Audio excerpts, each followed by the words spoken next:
भगवद गीता अध्याय 1 श्लोक 1 धृतराष्ट्र उवाच धर्मक्षेत्रे कुरुक्षेत्रे संवेता युयुत्सवः मामकाः पांडवाश्चैव किम कुर्वत संजय।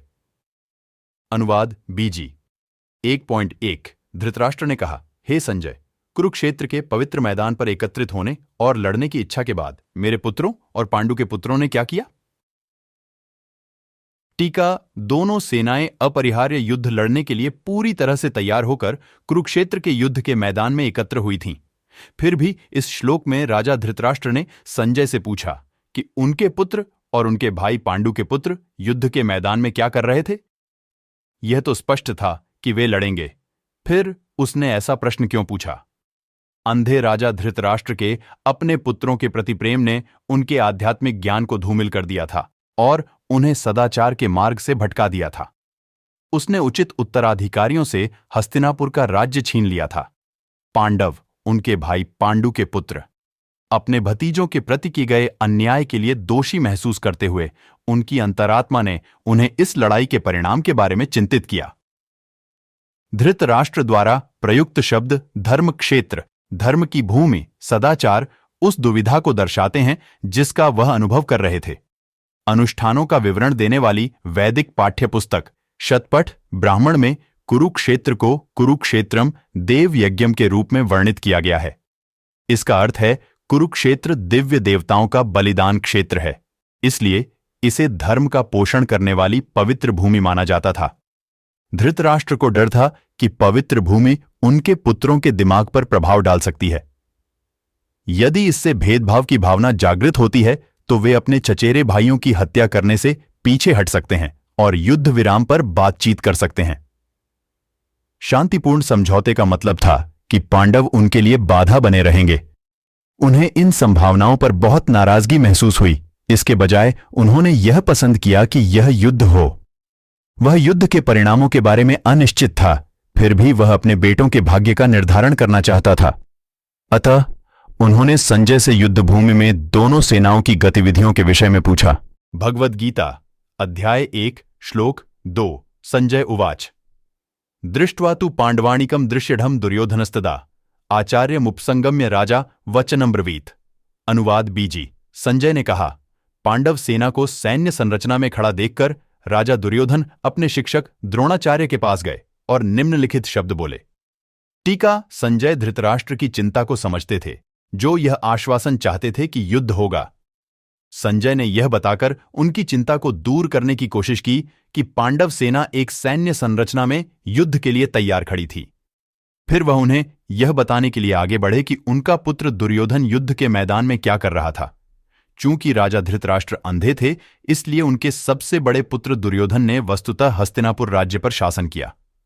महाभारत में उसे स्वभाव से अत्यंत असभ्य, अहंकारी, दुष्ट और क्रूर बताया गया है।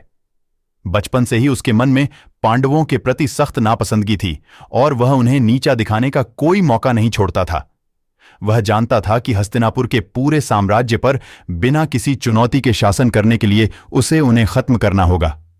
हालांकि युद्ध के मैदान में खड़े होकर जब उसने विशाल पांडव सेना को देखा तो वह चकित हो गया। उसने पांडवों को कमतर आंका था। उन्होंने जो सैन्य शक्ति एकत्र की थी वह उसकी अपेक्षा से कहीं अधिक थी। दुर्योधन सम्मान देने के बहाने अपने गुरु द्रोणाचार्य के पास गया, लेकिन उसका वास्तविक उद्देश्य अपनी घबराहट को शांत करना था। अपने गुरु के प्रति उसके कदम से यह भी पता चलता है कि पांडव सेना की विशाल सैन्य संरचना ने उसे घबरा दिया था और अब वह इस युद्ध के परिणाम से भयभीत था। अगले 9 श्लोक दुर्योधन द्वारा बोले गए हैं।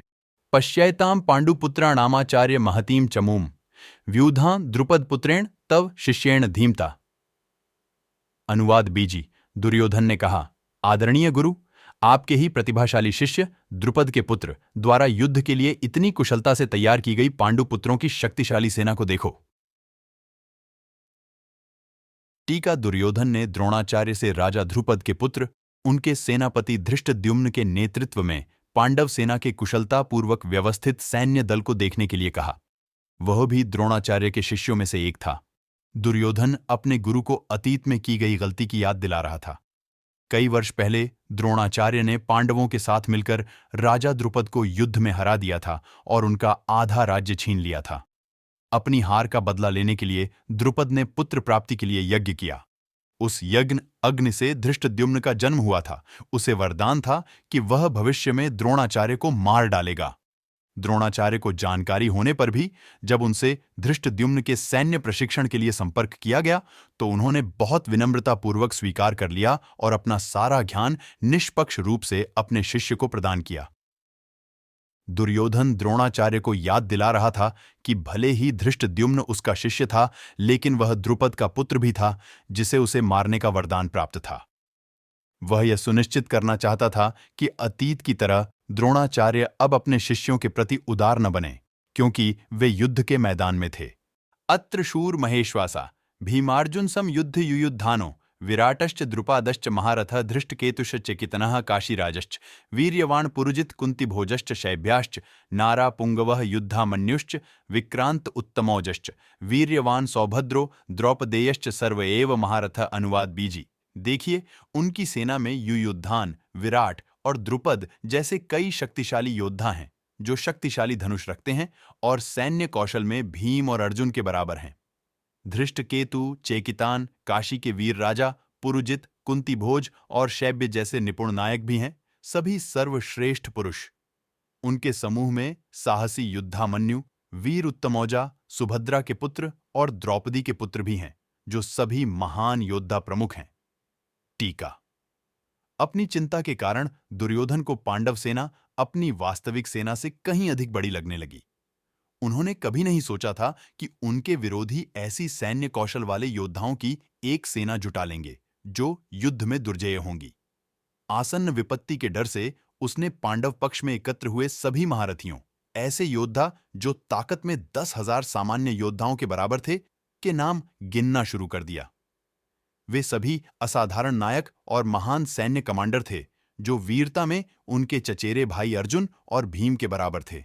अस्माकं तु विशिष्ट ये तन्निबोध द्विजोत्तमा नायक मम संन्यासस्य संजर्णथम तनब्रविमिते। अनुवाद बीजी। हे ब्राह्मण श्रेष्ठ, हमारे पक्ष के प्रमुख सेनापतियों के बारे में भी सुने जो नेतृत्व करने के लिए विशेष रूप से योग्य हैं। ये मैं अब तुम्हें बताता हूं। टीका। द्रोणाचार्य सैन्य विज्ञान के शिक्षक थे और वास्तव में योद्धा नहीं थे। हालांकि वह कौरव सेना के कमांडरों में से एक के रूप में युद्ध के मैदान में थे। उद्दंड दुर्योधन को अपने गुरु की निष्ठा पर भी संदेह था। धूर्त दुर्योधन ने जानबूझकर अपने शिक्षक को द्विजोत्तम, द्विजन्मों या ब्राह्मणों में सर्वश्रेष्ठ कहकर संबोधित किया। द्रोणाचार्य के लिए उनका अपमानजनक और घृणित अनुस्मारक यह था कि यदि उन्होंने इस युद्ध में अपनी वीरता नहीं दिखाई तो उन्हें एक नीच ब्राह्मण माना जाएगा जो केवल राजा के महल में बढ़िया भोजन और भव्य जीवन शैली में रुचि रखते थे। फिर अपने बुरे शब्दों को छुपाने और अपने शिक्षक और खुद का मनोबल बढ़ाने के लिए दुर्योधन ने कौरव पक्ष में मौजूद सभी महान सेनापतियों का नाम लेना शुरू कर दिया, उनकी वीरता और सैन्य विशेषज्ञता का वर्णन किया।